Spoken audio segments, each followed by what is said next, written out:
أعوذ بالله من الشيطان الرجيم.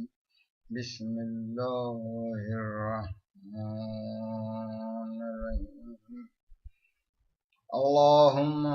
صل على محمد وآل محمد. اللهم صل على محمد وآل محمد. امام زین العابدین علیہ السلام کی جو ہفتے کے 7 دنوں کی دعائیں ہیں، اس میں سہ شنبہ یعنی کہ منگل کے دن کی دعا ہے، اس کا ترجمہ پیش کر رہا ہوں میں، اور اس کے بعد ہم تھوڑا سا اس کے بارے میں تبصرہ بھی پڑھیں گے جو مفتی جعفر حسین صاحب قبلہ نے لکھا ہے۔ سب تعریف اللہ کے لیے، اور وہی تعریف کا حقدار ہے اور وہی اس کا مستحق ہے۔ ایسی تعریف جو کثیر و فراواں ہو، اور میں اپنے ضمیر کی برائی سے اس کے دامن میں پناہ مانگتا ہوں، اور بے شک نفس بہت زیادہ برائی پر ابھارنے والا ہے، مگر یہ کہ میرا پروردگار رحم کرے۔ اور میں اللہ کے ذریعے اس شیطان کے شر و فساد سے پناہ چاہتا ہوں جو میرے لیے گناہ پر گناہ بڑھاتا جا رہا ہے، اور میں ہر سرکش، بدکار اور ظالم بادشاہ اور چیرہ دست دشمن سے اس کے دامن حمایت میں پناہ گزین ہوں۔ بار الہ مجھے اپنے لشکر میں سے قرار دے، کیونکہ تیرا لشکر ہی غالب و فتح مند ہے، اور مجھے اپنے گروہ میں سے قرار دے، کیونکہ تیرا گروہ ہی ہر لحاظ سے بہتری پانے والا ہے، اور مجھے اپنے دوستوں میں سے قرار دے، کیونکہ تیرے دوستوں کو نہ کوئی اندیشہ ہوتا ہے اور نہ وہ افسردہ و غمگین ہوتے ہیں۔ اے اللہ، میرے لیے میرے دین کو آراستہ کر دے، اس لیے کہ وہ میرے ہر معاملے میں حفاظت کا ذریعہ ہے، اور میری آخرت کو بھی سنوار دے، کیونکہ وہ میری مستقل منزل اور ردنی و فرو مایا کی مایا لوگوں سے پیچھا چھڑا کر نکل جانے کی جگہ ہے۔ میری زندگی کو ہر نیکی میں اضافے کا باعث، اور میری موت کو ہر رنج و تکلیف سے راحت و سکون کا ذریعہ قرار دے۔ اے اللہ، محمد جو نبیوں کے خاتم اور پیغمبروں کے سلسلے کی فرد آخر ہیں، ان پر ان کی پاک و پاکیزہ آل اور برگزیدہ اصحاب پر رحمت نازل فرما، اور مجھے اس روز سہ شنبے میں 3 چیزیں عطا فرما۔ وہ یہ کہ میری کسی گناہ کو باقی نہ رہنے دے، مگر یہ کہ اسے بخش دے، اور نہ کسی غم کو مگر یہ کہ اسے برطرف کر دے، اور نہ کسی دشمن کو مگر یہ کہ اسے دور کر دے۔ بسم اللہ کے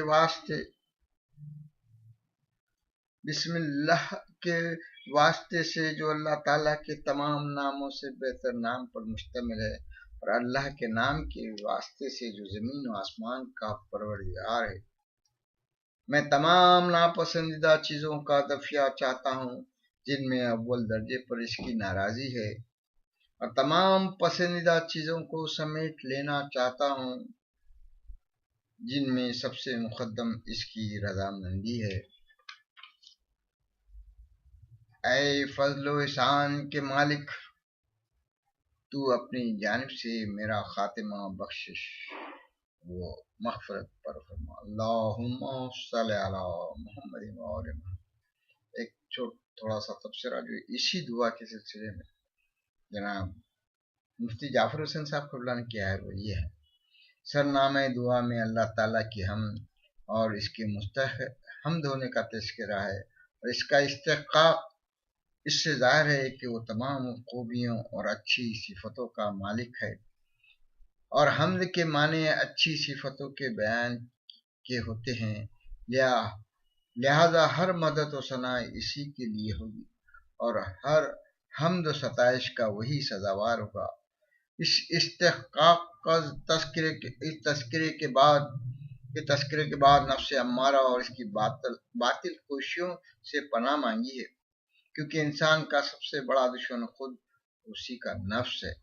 جو شیطانی وسوسوں سے متاثر ہو کر اچھی باتوں کو چھوڑ دیتا ہے اور برے منصوبوں میں لگ جاتا ہے۔ ایسے موقعوں پر اللہ تعالیٰ کا فضل و کرم ہی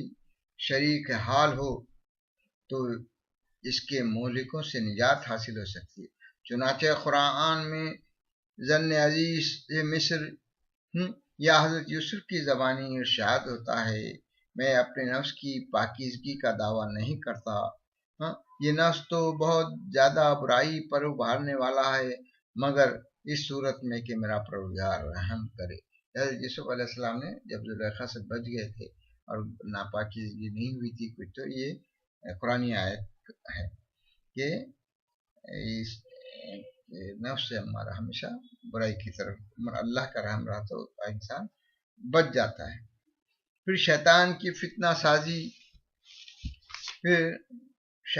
فتنہ سامانی، بد کرداروں کے شور ایدا سری، فرما رواؤں کی ستم کوشی اور دشمنوں کی چیرہ دستی سے بچاؤ کے لیے اللہ کو پناہ گاہ قرار دیا ہے، کیونکہ وہی شیطان کے حربوں کو کند کرنے والا اور بد کرداروں، ظالم حکمرانوں اور فتنہ انگیز دشمنوں سے حفظ و نگہداشت کرنے والا ہے۔ نفس امارہ اور شیطان لعین سے پناہ مانگنے کے بعد اللہ تعالیٰ کی فوج اور اس کے گروہ اور اس کے دوستوں کی جماعت میں محسوب ہونے کی دعا فرمائی ہے، کیونکہ اللہ کی فوج نے کبھی شکست نہیں کھائی اور روز اول سے غلبہ اس کے پائے نام ہو چکا ہے۔ اس غلبے سے مراد ظاہری غلبہ نہیں ہے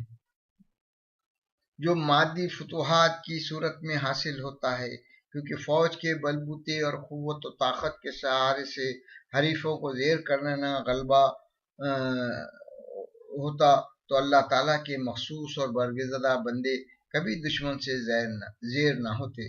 پھر جو غلبہ طاقت کے ذریعے حاصل ہوتا ہے وہ طاقت کے ذریعے ختم بھی ہو جاتا ہے۔ فوج خداوندی کی ہار جیت کو دنیاوی فتح و شکست پر قیاس نہیں کیا جا سکتا، اس لیے کہ وہ بظاہر ناکام ہو کر بھی کامیاب اور شکست کھا کر بھی فاتح و کامران ہوتی ہے۔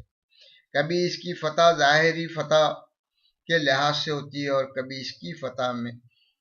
اس میں مضمر ہوتی ہے کہ وہ بظاہر شکست کھا کر دلوں کو تسخیر کرے اور حق و صداقت کی صورت میں اپنے دائمی فتح کے آثار چھوڑ جائے، اور یہی فتح حقیقی فتح ہے جو نصب العین کی کامیابی سے وابستہ ہے، اور اللہ جلالہ کا گروہ وہ ہے جو حق و صداقت کی راہ پر استوار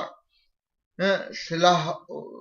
و ہدایت کی روشن مینار اور احیاء دین و اعلاء کلمت اللہ کے لیے ہمتن وقف ہے۔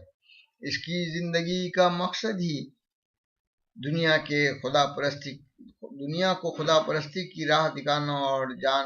جوخم میں ڈال کر منزل صدق و صفا کی طرف لے چلنا ہے۔ اس کے نتیجے میں اولئک هم المفلحون کی آواز نے ہر طرح کی بہتری کے لیے مخصوص کر دیے، اور دوستان خدا وہ ہیں جو اس کی رضا و خوشنودی کے حصول کے لیے دلوں کی یاد، زبانوں کو ذکر و محراب عبادت کو تسبیح و تحلیل سے آباد رکھتے ہیں، اور خوف خدا کے گھر کر لینے کی وجہ سے انہیں کوئی خوف ہراساں نہیں ہوتا اور نہ رنج و اندوہ سے انہیں وہ دوچار ہونا پڑتا ہے۔ چنانچہ ارشاد الہی ہے، خدا کے دوستوں کے لیے نہ کوئی خوف ہوگا اور نہ انہیں کوئی رنج و غم ہوگا۔ علامہ طبرسی نے مجموع البیان میں تحریر کیا ہے کہ خوف کا تعلق مستقبل سے ہوتا ہے اور حزن کا تعلق زمانے گزشتہ سے۔ مقصد یہ ہے کہ انہیں نہ آخرت میں کوئی خوف و خطر ہوگا، نہ انہیں دنیا اور دنیا کے ساز و سامان کے چھوڑنے کا غم ہوتا ہے۔ وہ دنیا میں ہر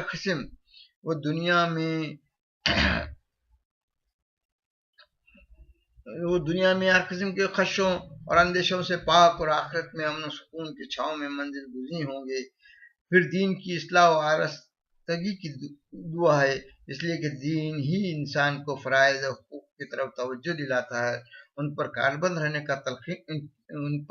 رہنے کی تلقین کرتا ہے، اور ایذا رسانیوں، فتنہ انگیزیوں، برائیوں اور حق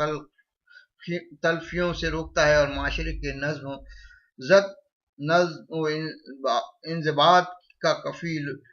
مدنیت و اجتماعیت کے حدود کا پاسباں اور اخلاق و اعمال کا نگراں ہے۔ پھر ایسی زندگی کا سوال کیا ہے جو عبادت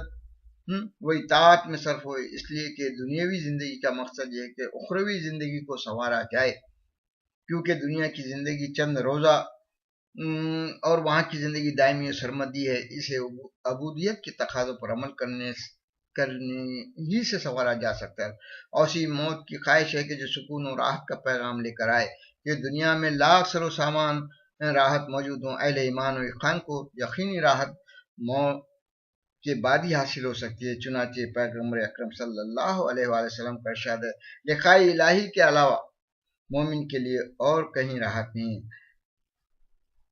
آخر دعا میں اللہ تعالیٰ کی بارگاہ میں 3 خواہشیں کی ہیں: گناہوں کی بخشش، دوسرے کا دکھ کا مدارک، اور تیسرے دشمنوں کا تحفظ۔ لہذا ان مقاصد کے لیے اس دعا کو ہر سشنبے کے روز پڑھنا چاہیے، تاکہ خداوند عالم دنیا میں غم و فکر سے نجات اور آخرت میں مقدر خوشنودی سرفراز فرمائے۔ اللہم صلی علی محمد و آل محمد، آمین۔ ہم کو بھی اس دعا کے صدقے میں جو ہے ہمیشہ کامیابی اور غم و اندر سے دور کر دے۔ اللہم صلی علی محمد و آل